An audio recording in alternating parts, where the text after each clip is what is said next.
right, here we go. Hey guys, what is today? Wednesday, May 30th. I can't believe it's May 30th. My son's 20th birthday was yesterday. Welcome to the TED Show, episode 181. Who can believe it? I am with my friend Tweet Coleman.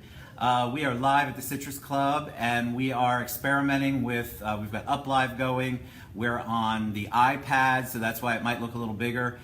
Flynn is on. Hey Flynn, let us know you can hear us and see us. I mean, I can certainly see us. That color is great, and she looks amazing, doesn't she? And we're not sweating. Hey Joe, what's up?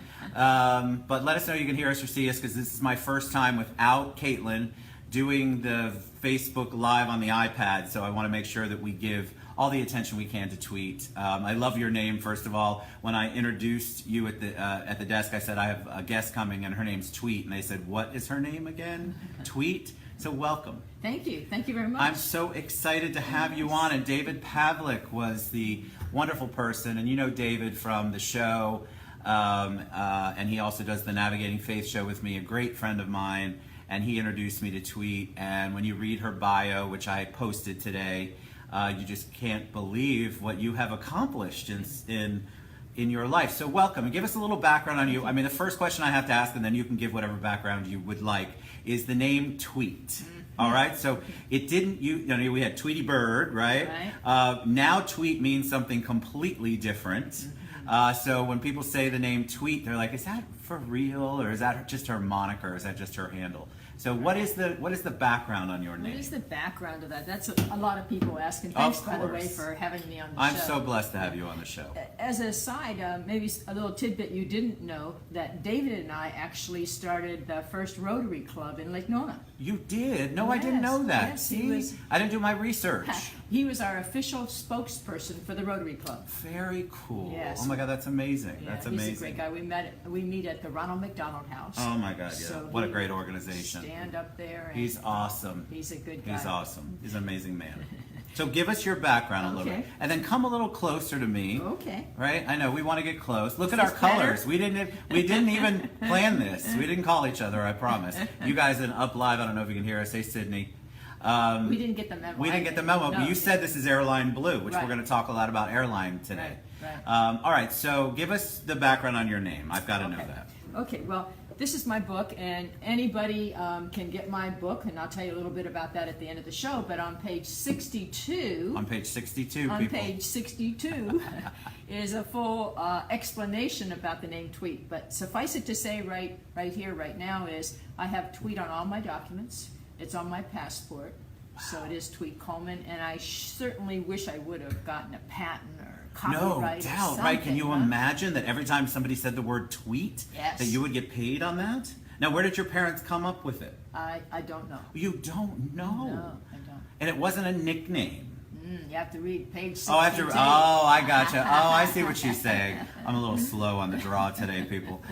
So page 62 is going to tell us about your name. All right, so give us some background on you, because you obviously, I gave the link to your bio. You have an amazing, extensive bio, and you've done a lot of things. You've done a lot of firsts. So give them a little bit of background on you, and you don't have to start, I was born, and then 30 minutes later we're in kindergarten. I encourage you to share the highlights, obviously, because there's so many amazing highlights. Right. Well, thank you very much. Basically, I grew up in Ohio, Louisville, Ohio. Louisville. Close to Canton, Ohio, by the Canton-Akron Airport. And whenever I was about 8 years old, I lived in a neighborhood that was predominantly boys. So I was what they called a tomboy, and I liked the idea. You were a tomboy. I believe that. I don't know why, but you are so coiffed and put together right now. And so I was a tomboy, and I was playing baseball with the guys, and I always played shortstop. I'm sure you did. I played shortstop, and flying over in the sky in Louisville were the DC-3s at the time. And I would always look up at those DC-3s and see basically this tube flying over air, and they would be going from the Canton-Akron Airport to the Cleveland Airport. And I thought, wow, wouldn't that be a fun job, to drive that tube all around the world. I love it. So that's your epiphany. That's when it happened. It happened at a very young age. I was so lucky. I didn't realize, Ted, how lucky I was, because at 8, 9 years old, I knew I wanted to fly an airplane. Isn't that amazing? Because I'm 35, if you can believe it, Tweet, and I still don't know what I want to be when I grow up. But you're right. But I think a lot of times when kids have that epiphany at such a young age and it sticks with them, it is such a powerful trajectory for their life. And obviously that's how it went for you. Right. So what happened next? You said, all right, I'm going to do it, but obviously there's a whole bunch in between to get you there. Right. So I started off in, in my teens finding out a little more about being a pilot and so on. And almost everybody I met said, well, you can't be a pilot. And I would say, well, why can't I be a pilot? And they said, only boys at that time, or only men can be pilots. It's all a male-dominated field. And they said, why don't you be a flight attendant? You really like being a flight attendant. You wear the cute little they were trying to give you the uniform girly one? Yes. They were trying to give girly, right? And that wasn't what you wanted. No, and there was nothing wrong with it. It just wasn't what your dream was. Thank you, Robin, by the way. I have a lot of friends that are flight attendants, then and now. And it's really a difficult job. Have you seen what they go through on a daily basis? Right. I can't believe it. Like the last one that just happened on American, or one of the flights where the guy just screamed and yelled and caused a fight. I mean, it's crazy what flight attendants have to put up with. Right. It's not an easy job. I think they should get combat pay. They should get combat pay. In some of these flights, really. I know. They should get it. But that wasn't your dream, so you didn't want to pursue it. No. So I went to the local airport when I graduated at 17 and started flying. Mr. Yoder was my instructor, and he was really, Mr. Yoder. That's a very Ohio name, yeah.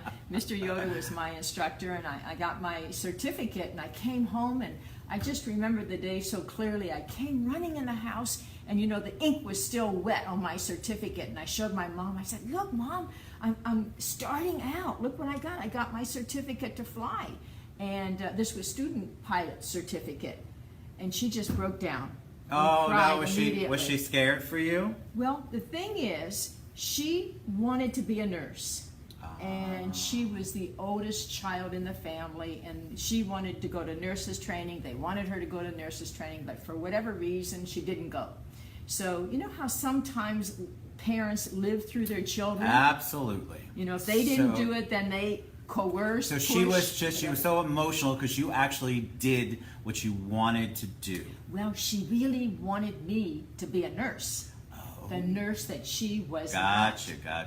And so then I just remember just embracing her and saying, okay, I'll go to nurses training. Oh, you did? Yes, that so was after you got your pilot's license. Well, it's a student pilot's license, so it was a long way. License. And so then I said, okay, fine. So I pursued a nursing career and loved it.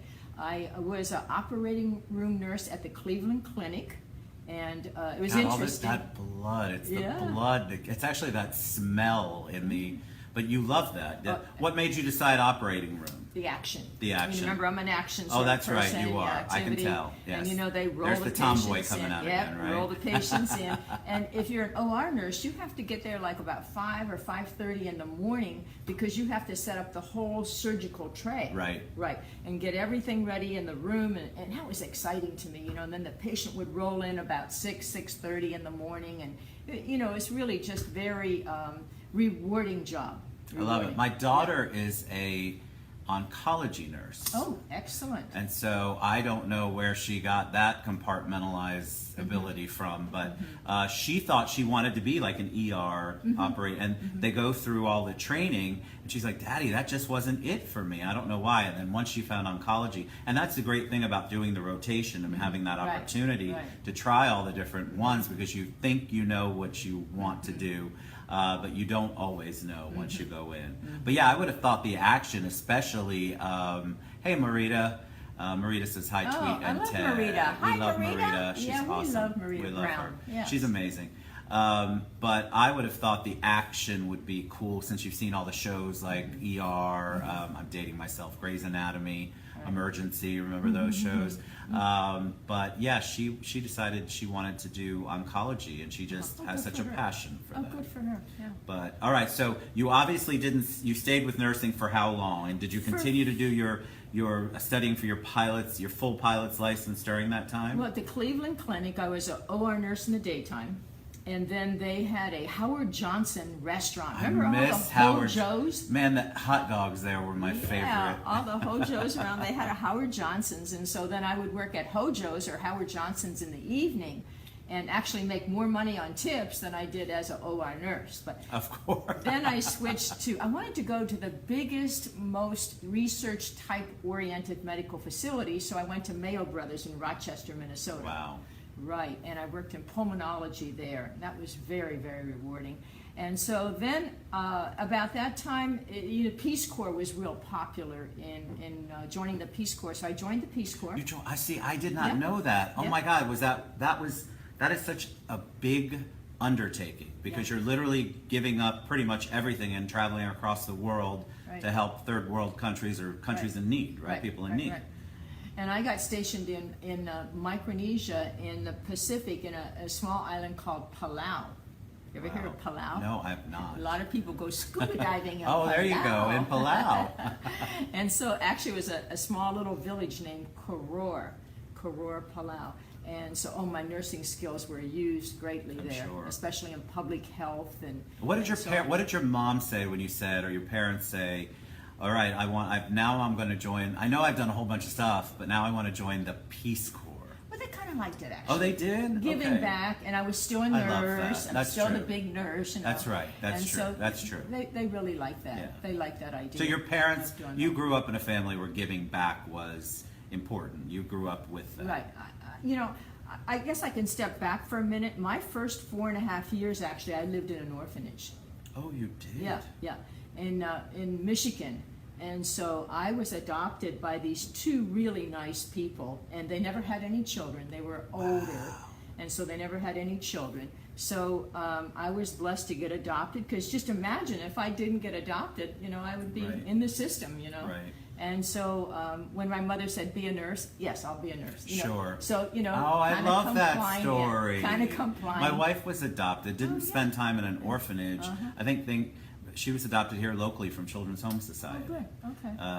But yeah, I think it's such a blessing especially when you have a family that you find that's the right family, which Right. it obviously was Right. for you. It was very nice. Yeah, that's a blessing. Right. And so the idea that I was adopted and I was blessed to get, picked up into this really great family, I always had that feeling of giving back. It was just I love that. intuitively, Yeah, that's awesome. And to this day, really, I do a lot of philanthropic work.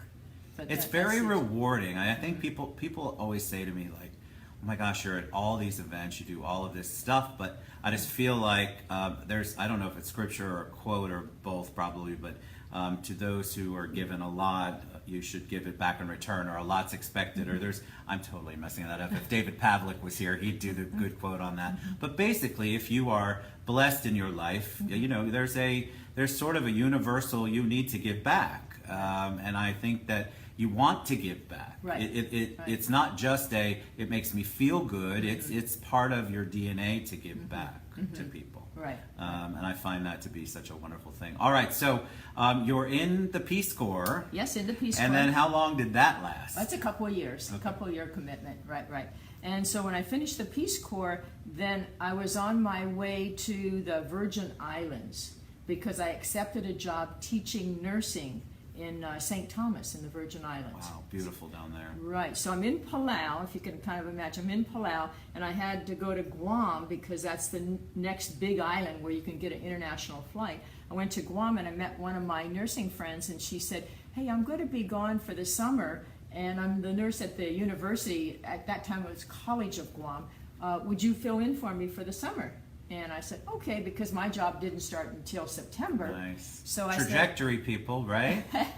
So I said, okay, I'll be a nurse at the College of Guam. What do you have to do? And she said, oh, there's only about 5 things that happen to college students, and she had them all labeled out. So I said, okay, this will be fun. So I was at the College of Guam, and one of the students came up to me, and she said, got to know her a while. Carol was her name. And Carol said, are you married? And I said, no, I'm going to St. Thomas in the Virgin Islands. Boy, I have my head, yeah. And I said, by the way, Carol, I said, I would never date anybody in Guam. And she said, well, why? And I said, well, we have all these men here, but they're all either on alcohol. They're alcoholics because of beer and alcohol is so inexpensive. Coke was Correct. double the price, or they're on drugs because a lot of them sadly were coming from Vietnam, Right. and they were stopped at the hospital. So I said, oh, I don't want to get involved in that. Oh, that definitely would end my career of roaming the world, right? Sure. And so anyhow, she said, well, I'd like for you to meet this guy. And so I said, okay. And so that's when I met my then husband that you met a little earlier. Love him. He was Yeah, awesome. Patrick, yeah. The Patrick best laid plans. Patrick was a medical doctor at the Naval Communications Center in Guam, and he was drafted, so he ran the clinic there. So I met him, and he was perfect. He was a lot of things that I was looking for, and he loved to travel. And so How long have you been married? Whoa, let me tell you first about getting married. We got married in 6 weeks. Wow. Yes. We waited so long. That's a story. We waited so long because I wanted my parents to come out to Guam and, be part of the wedding, and they had never flown, from a little town in Ohio. You don't fly back then. Right. So anyway, they came out, and we had, 350 people at a military wedding. And Oh my God, that's so cool. Yeah, it was really very cool. It was very cool. So, we've been married. We got married actually in 1969. Wow. Yeah. So you're at Blah, blah, blah, blah, blah. That's a That- long that's a lot of time. adding. You look so young. I am. Oh my gosh. Yeah, right. I would have never known. Right. 69, that's long before I was born. But I hear it was a great year. That's amazing, actually. Right. Congratulations. It's been fun. Congratulations. And is he still practicing? Is he still? Actually, he volunteers now at the Veterans Hospital in Lake Nona. He volunteers Wonderful. in pharmacy. He too. We're both in the giving back mode. Sure. And sure. I feel as though it's my right and privilege to be able to share, to Privilege. give back. It really It's a is. privilege, yeah. I think people, there are so many ways, we talk on the show a lot about how people think initially, oh, I've got to cut a check. Mm-hmm. And that is just the absolute wrong thinking, because yes, money helps, but what if you only have time? Time is so valuable to all of these entities that are out there trying to provide services to and meet a need in our community, and you just never know. Right.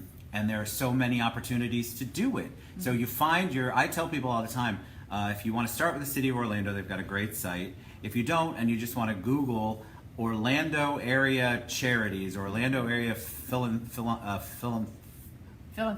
Thank you. Philanthropies. Oh, That's what I was really trying to okay. say. Wow, Ted. You can tell it's a Wednesday afternoon. But if you do that, then you can find what you love. Right. And then you can really roll up your sleeves and decide, because there are needs everywhere. And believe me, you have a talent. I want to encourage you to go out there and find that. And you will be amazed at how accepting and wonderful and how awesome it not only makes you feel, but you think an hour a week is nothing.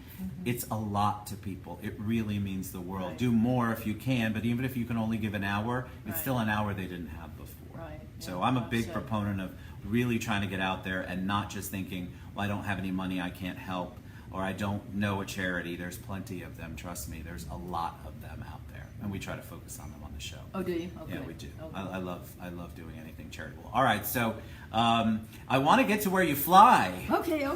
Let's fast forward. Let's fast forward let's to fly. Push up the throttle a bit, okay? Oh man, I walked right into that. Didn't even plan it. On one of our travels, we were based in Puerto Rico. And so I was a nurse, fulfilled my mother's dream. She was happy. She passed away at 88 years old, and so that was, chapter was closed, and I always knew I wanted to fly. So we were based in Puerto Rico, and they had a military flying club. So I went there, and I jokingly say I saved up all my money from emptying the bedpans and giving all the shots to the patients. Right. And I bought this little Cessna 172. Oh, you bought a plane. Yes. Oh my gosh, how cool. And what is a Cessna? Is it a 2-seater or a 4-seater? This was a 4-seater. Okay. A 4-seater. November 7145 Golf. And I had such faith in that airplane because basically it was one of the training airplanes for the other student pilots. Oh yeah, sure. So, That was not going to fail, or it would have already failed. Right, and it's done it so many times, Right. And so then I got my pilot's license there, and had the airplane, and then I went over to St. Thomas to the Virgin Islands. Remember I was going to go there to teach Yes. nursing? Well, now I'm going there, and I got a job flying DC-3s. The Wow. old DC-3s. It's amazing, the 360, you know? Right. The DC-3s that I used to look up at the sky Those are the and big see. ones, right? Well, the big What ones at the size? time. Yeah. At the time they were the big, they're the backbone of The ones that of you used to look up at aviation. the sky, and Right. that's amazing. Yeah, so the DC-3s. And in fact, we had one of Hugh Hefner's DC-3s. It was, they call it Sugar Daddy because... What else would they call it? and on the radio, that's what we would call it, November Sugar Daddy coming in early. But it was all decked out. It had brown leather inside, and the bathrooms were chrome, and it was really a very special airplane. But there I got my experience in flying. And in aviation, it's all about hours. Right. You know, you have to get so many hours. And so when we were in Puerto Rico, we found out that my husband was being transferred. Remember, he was in the military in Guam. So we went to Puerto Rico, and then he was being transferred back to Guam. And so then I looked up to see what airline was flying in Guam, and it was Continental Airlines. I remember So, them. Yes, yes. I remember them, actually. Right, now they're with United. Right. Yes, yes. And so I applied for Continental. I was fortunate enough to get a job with them. So back to Guam we go, and that's basically where I got my flying experience. I started off in the Boeing 727. So you were a pilot for Continental, Correct. like a solo pilot. Well- back in the, like, how does that work? I mean, but what, you were one of the first, well, you were definitely in the beginning era of women being able to be pilots, Right, correct? right, right. Because I think I saw that in your Right, bio. right. I actually do read, folks, I swear. And how did that come about? Was that a tough world to be in at the time, a woman pilot? At the time it was, in 1986, it's January 15th, 1986, we convinced our chief pilot in Guam to have an unmanned flight. And it was really the very first one in history where we had the whole crew were females. Unmanned, do you get it? I Yeah. love it. I was at first thinking there was nobody flying. You mean no guy. Yes. That's amazing. And so jokingly, when people talk about unmanned flights now, I say, well, we did that You in already did that. 1986. I What's love that. new? What's new? That's so cool. And so so obviously your chief was forward thinking. Yeah. That's amazing. Driscoll, yeah. And Chief Driscoll was really good. It took us a few months to get our schedules and all. So we flew from Agana, Guam, over to Saipan in northern Marianas Islands, picked up some passengers, and then flew into Narita, Japan. Wow. And we didn't tell anybody on the flight that this was a historic flight and it was all female crew until we were at 33,000 feet getting ready to descend That's into when you tell the 'em. Narita airport. And whenever you're at 35,000 feet and you start your descent, typically you're at 20 to 22 minutes out because it's 3-to-1 ratio for landing. And so I can remember to this day when our captain, Lenny Sorensen, put on the PA that, you know, we were all female crew and so on. And then all the lights went on. You know, all the lights in the Yep, airplane. yep. And you know what they wanted? A last drink. Oh, they were, because they were afraid. They didn't believe a course. female could land the plane. So we jokingly say that we had the highest beverage count on that flight. I love that. That's awesome. So how was it? So when you land, was there I mean, I would want to Yeah. applaud, right? But That's big. They had the press there because they knew at the other They end. knew. Right. That's so We cool. had our continental representatives, and they told the press, and they came, and everybody was very. That's happy. so Yeah, cool. It was really. Now, nice. how has it changed? And we're going to go over, guys, so you're just going to have to bear with us for a little bit. How has that changed? Because there are so many. Flying to me used to be this really cool thing you did. You got dressed up. It was a privilege. Like, it was a really cool thing to do. And now flying, it seems like both passengers and the airlines themselves, it's a challenge on both sides. Like, Right. when I fly, I feel like I'm in a sardine can most of the time, unless we go first class or business class. And then on the other side of it, you have passengers who just feel incredibly entitled Right. to scream and yell at the flight attendants and the flight staff, which is terrible. And then you've got the whole security thing in the background of everybody's mind every time somebody gets up and screams. How is it? How is it when you're traveling? How does it? What do you think happened? What has changed to make it so that travel is different than it was even in 1986? Right. Well, yeah, good question. I think actually it's not just aviation, or it's not just in airplanes that we've changed. The whole civility of people have changed. I love that word. We've lost the civility. I agree. Really, of flying, of shopping, of respect for people, and so on. And so that's really important. I can remember we had 4 children, and our youngest, Jenny, I was only fortunate to convince 1 out of 4 to be a pilot. I love it. Oh, so Jenny's a pilot. Jenny's a pilot. Oh, that's so cool. Captain Jenny. Captain Jenny. And she said, okay, she took her flight lessons. What airline should I apply? Where should I go? And I said, I couldn't make that decision because I said, Right. I don't know. That's a lifelong, multi-million-dollar decision. Correct. You're Correct. really going to have to do that. So Right. you'll like this. She said, well, one thing I can tell you for sure, I do not want to fly passenger airplanes. Oh, She said, and I said, she didn't want to deal with all those crazies on the exactly. plane. She said, I'd rather fly cargo. I'm a night owl. I would really just Right. like to fly night. Is that what she ended up Yeah, doing? yeah. And she's with Good for her. FedEx. Because I am amazed sometimes. So when we get on a flight, I think of flying differently than most. And I feel like I'm old school on the thought of flights. I'm very respectful. And I'm amazed at how, not only how people dress, which is so weird and probably sounds old-fashioned to half the people that are watching, but to me, when you get on and you look like you just rolled out of bed, it's an odd place to be on an airplane. But that's me. But then I'm so respectful of the flight crew because their job is difficult. It is difficult to put up with you all of us, right? And then you not only have to serve us, you have to serve us up and down, deal with the crying babies, deal with the passenger complaints. And not that some of the passenger complaints aren't legit. It's just that it's not the flight attendant that can fix it.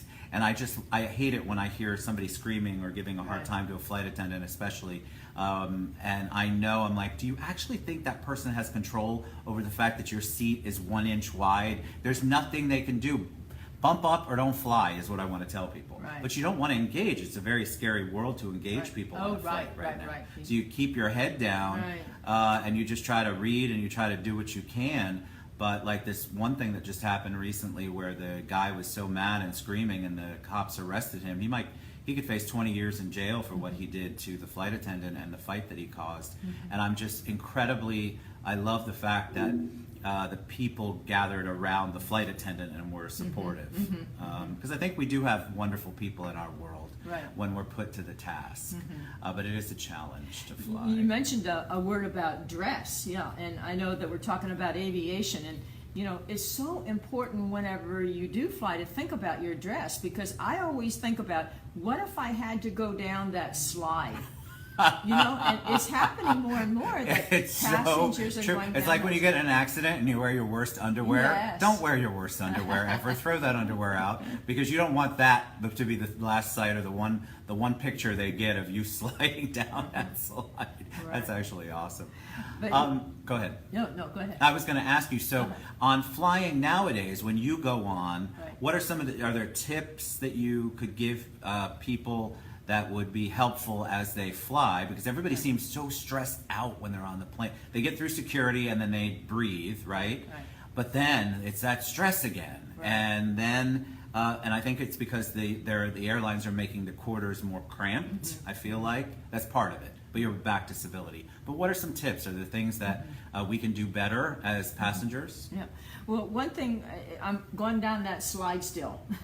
One of the best things you can wear is something cotton, because if you had to go down that emergency slide, that would be good. What I would say not to wear is, sometimes you see people come in these gym outfits, the little slick material. Yep. And if you had to slide down the emergency slide on that, boy, you would get an awful burn. And I love that that's the way you're thinking. That's yeah, awesome. and it's important to wear shoes. Right? Isn't she awesome, guys? It's important to wear shoes. Again, if you have to go down to that slide, if you just have slippers or whatever we see, so it's really important to think about what you're wearing and the worst case scenario. You know, as a pilot, that's how we think. Of What is course. the worst case scenario? Of course. You know, the question you ask about, I get all the time, is where is the best place to sit? Oh my gosh, yes. So after apparently 17A was where that poor woman was sucked out of the whatever flight recently, almost sucked out of the window, right? Or that was maybe a bulkhead or an emergency exit. So where is the best? Where is the because to me, unless you're in first class or business class, none of it matters, because if we go down, I feel like it's, you know, Your time. it's my time. Yeah. But where is the best place? Well, think about it. Whenever you can look at the airplane, find out what airplane you're going to be in, and you can ask. Do the research. Yeah, do the research. You can look online, see what airplane you're going to be in, and look and see where the wing spar is, because on different airplanes it's positioned at a different row, and there are about 3 rows where the wing is. And so, if you want the smoothest ride, then you would want to ride right over the wing, because the stability. Interesting. See? Now, if you like roller coasters and you want to sway a little bit and rock and roll, then you always want to sit in the tail of the airplane. Yeah. Okay. I used to fly the 747. Sure. 425 passengers. 425 passengers. It was like a little city, right?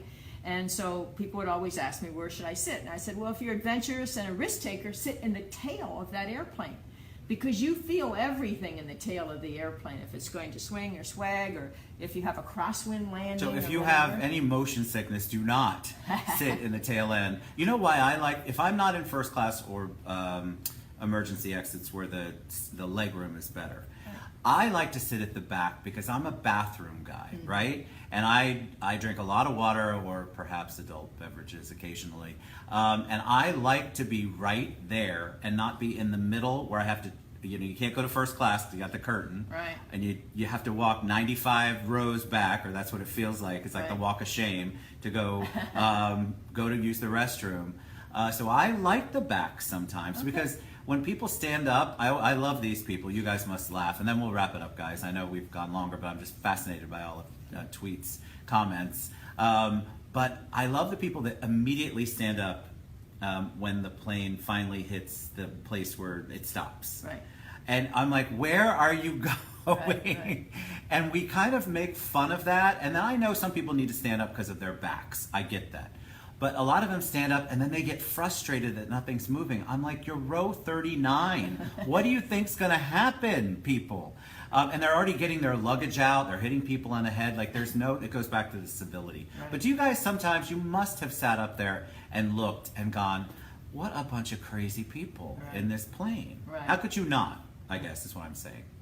Right. She won't say it. She's too nice. All right, so we're going to share. This has gone by fast. I would love for you to come back so we can talk great, more. great. We're going to share all of Tweet's contact information, her book link, her website link, how to reach her. She's an amazing woman with an amazing story, and I would like you guys to know more and engage her more. And so we'll share all of that when we post the video. Any parting words of wisdom for them? Anything you want to share with them? Well, I'd like to share my book, and if you email me, I'll gladly send my book out. Take your life off of autopilot, but my parting words are: live with purpose, passion, and power. And that's so important, because if you have purpose in life, you wake up, you're happy. If you have a passion, you know, and you can make what you're doing really fun and with love and have the power, boy, that's life. Amen. I love it. You are awesome. Thank you, Tweet, so much. Thank you. Thank you, honey. Wow, she's amazing, isn't she? All right, so we'll have her back on. Thank you, guys. We'll respond to the comments. Tweet will too. Love you guys. Mwah. Have a great day. We'll be back at 3 o'clock for Flavors of Central Florida. We've got a new restaurant tour coming on, so I'm really excited about that. But thank you, Tweet. And thanks, David Pavlik, for the intro. Thanks, Love David. you guys.